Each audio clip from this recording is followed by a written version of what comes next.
Hi friends, आपका स्वागत है हमारे यूट्यूब चैनल एवी एकेडमी में। इस वीडियो में हम पर्यावरण अध्ययन से संबंधित प्रश्नों को लेकर आए हैं।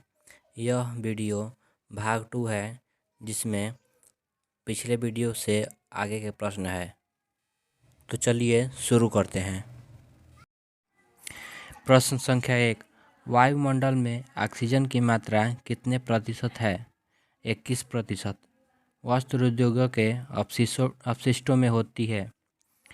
उदासीन पीएच। मध्य प्रदेश प्रदूषण नियंत्रण मंडल ने उद्योगों से निकलने वाले प्रदूषित जल का बीओडी मान निर्धारित किया है 30 mg/लीटर। अगर पीएच 10 है तो अपशिष्ट होगा क्षारीय। अपशिष्ट के रूप में सबसे ज़्यादा क्रोमियम उत्सर्जित होता है चर्म शोधन उद्योग। बायोलॉजिकल ऑक्सीजन डिमांड बीओडी का परीक्षण किया जाता है 5 दिन में। भारी धातुएं अपशिष्ट के रूप में निकलता है विद्युत लेपन उद्योगों से। किण्वन योग्य अपशिष्ट पाए जाते हैं डेयरी उद्योग में। हवा की अनुपस्थिति में स्लज का उपचार किया जाना कहलाता है अनाक्सीकरण। ईटीपी इफ्लुएंट ट्रीटमेंट प्लांट उद्योगों में लगाया जाता है जल प्रदूषण रोकने के लिए। सबसे ज़्यादा प्रदूषित जल उत्सर्जित होता है कागज उद्योगों से। तेल शोधन उद्योग में अपशिष्ट के रूप में निकलता है सल्फर। स्कीमिंग टैंक से उद्योगों से अलग किया जाता है तेल एवं चर्बी। किसी जल में अधिक बीओडी का होना सूचक है प्रदूषण का। अनाक्सीकरण क्रिया में मुख्यतः निम्नलिखित गैस निकलती है CH4। रंग मापने के लिए उपयोग किया जाता है टिक्टोमीटर।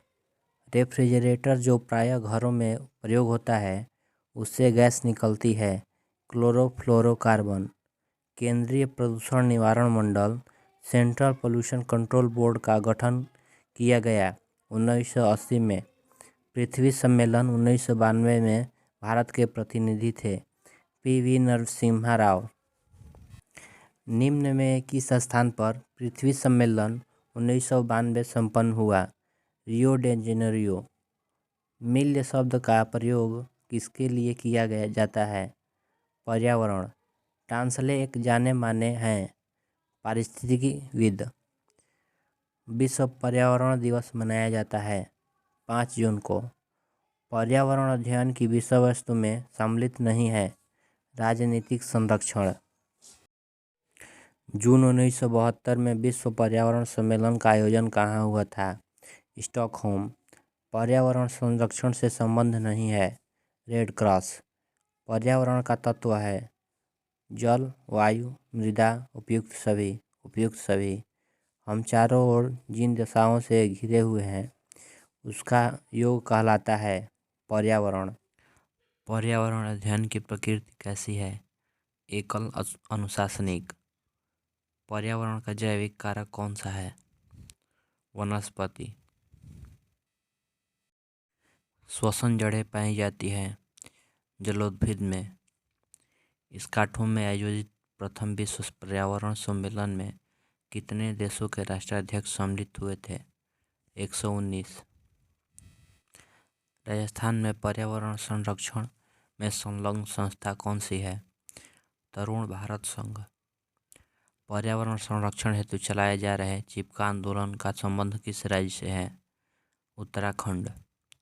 पर्यावरण पर अधिकार है समस्त जीवों का।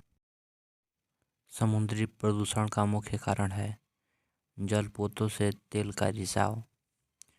वायुमंडल में वायु प्रदूषण को रोकने के लिए पेट्रोल से किस वस्तु को निकाल दिया जाता है? शीशा। वायु प्रदूषण के लिए मुख्य रूप से जिम्मेदार है कार्बन मोनोऑक्साइड। निकट भविष्य में धरातल का औसत तापमान में वृद्धि होने की संभावना है 2.3 डिग्री सेल्सियस। सबसे प्रदूषित महानगर है दिल्ली। CFC का मुख्य रूप से हानि पहुंचाता है ओजोन परत को। पर्यावरण प्रदूषण का मुख्य रूप से उत्तरदायी है मनुष्य। वायुमंडल में CO2 की बढ़ती सांद्रता का मुख्य कारण जीवाश्म ईंधनों का प्रभाव, पेड़ पौधों का विनाश, उपयुक्त दोनों। एक अनुमान के अनुसार पिछले 200 वर्षों में CO2 की मात्रा बढ़ी है 25%। सौर ऊर्जा प्रदूषित करती है, पर्यावरण को प्रदूषित नहीं करती। पृथ्वी का लगभग प्रतिशत भाग जल से ढका है 72%। अम्लीय वर्षा का pH मान होता है 7 से कम। वायुमंडल में नाइट्रोजन आयतन की दृष्टि से निम्नलिखित प्रतिशत में है 78.084%। वायुमंडल में कार्बन डाइऑक्साइड की प्रतिशत मात्रा पाई जाती है 0.0321। भोपाल गैस कांड हुआ था 3 दिसंबर 1984 को। हाई वॉल्यूम सैंपलर द्वारा मापा जाता है। प्राकृतिक वायु माइक्रोग्राम प्रति मीटर क्यूब मात्रक है। वायु प्रदूषण मापने का। अम्लीय वर्षा से किस ऐतिहासिक महल को क्षति हो रही है? ताजमहल। ग्रीन हाउस प्रभाव के कारण होता है तापक्रम में वृद्धि। वायुमंडल में सुरक्षा कवच के नाम से जाना जाता है ओजोन परत। कार्बन मोनोऑक्साइड गैस खून में उपस्थित हीमोग्लोबिन को बदल देती है COBHB। द्वितीयक प्रदूषक है PAN। घर के रसोई घर में मुख्यतः वायु प्रदूषक होता है कार्बन मोनोऑक्साइड। शीशा एक मुख्य वायु प्रदूषक है जिसका स्रोत है पेट्रोल वाहन। CFC का मुख्य स्रोत होता है फ्रिज। 17 सदस्यों की संख्या से इस मंडल का गठन होता है राज्य प्रदूषण निवारण मंडल।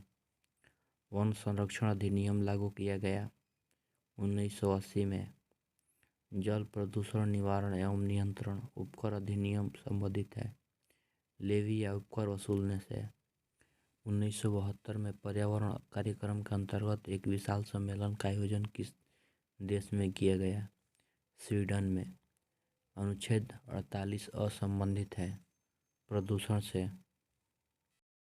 भूमि, नदी, तालाब, समुद्र एवं वायु को प्रदूषण से मुक्त रखने के लिए किस अधिनियम में कहा गया है? पर्यावरण संरक्षण अधिनियम 1986 में। वायु प्रदूषण रोकने के लिए सर्वप्रथम एक्ट बनाया गया बंगाल स्मोक न्यूसेंस अधिनियम। कौन अधिनियम जल, वायु, ध्वनि प्रदूषण क्षेत्र से में बहुत व्यापक है? पर्यावरण संरक्षण अधिनियम 1986। उद्योग अधिनियम लागू हुआ 1948 में।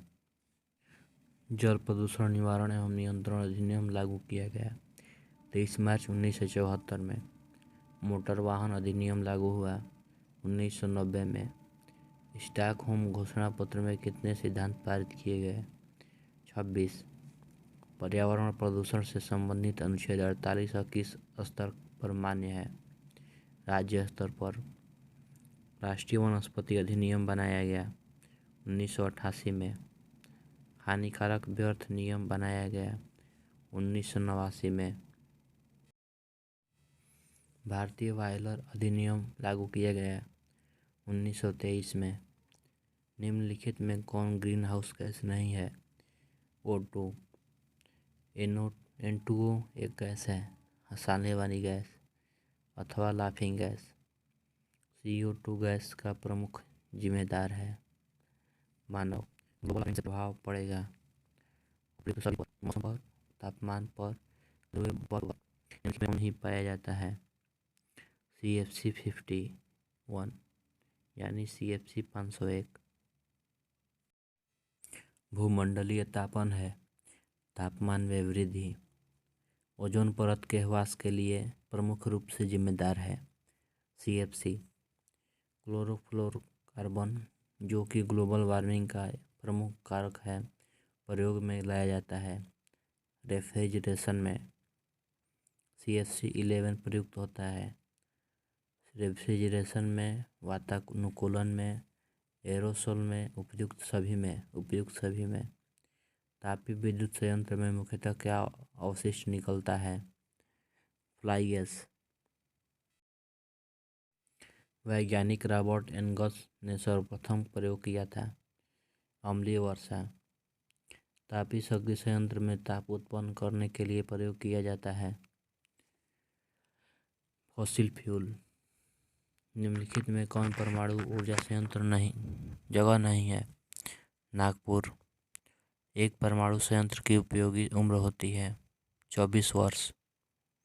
जल का घनत्व अधिकतम होता है 4 डिग्री सेंटीग्रेड। अम्लीय वर्षा का मुख्य कारण है सल्फर डाइऑक्साइड। अम्लीय वर्षा में pH का मान होता है 4। हिरोशिमा शहर प्रसिद्ध है गिरे परमाणु बम के लिए। सर्वप्रथम किस देश में पहला परमाणु ऊर्जा संयंत्र का निर्माण किया गया? अमेरिका। परमाणु संयंत्रों में 1 मेगावाट विद्युत उत्पादन करने के लिए ईंधन की आवश्यकता होती है 4 टन। इलेक्ट्रोडायलिसिस द्वारा प्रदूषण को दूर किया जाता है। रेडियोधर्मी। अगर यह वीडियो आपको पसंद आया हो तो चैनल को सब्सक्राइब करें, वीडियो को लाइक करें तथा अपने फ्रेंड्स के साथ शेयर करें।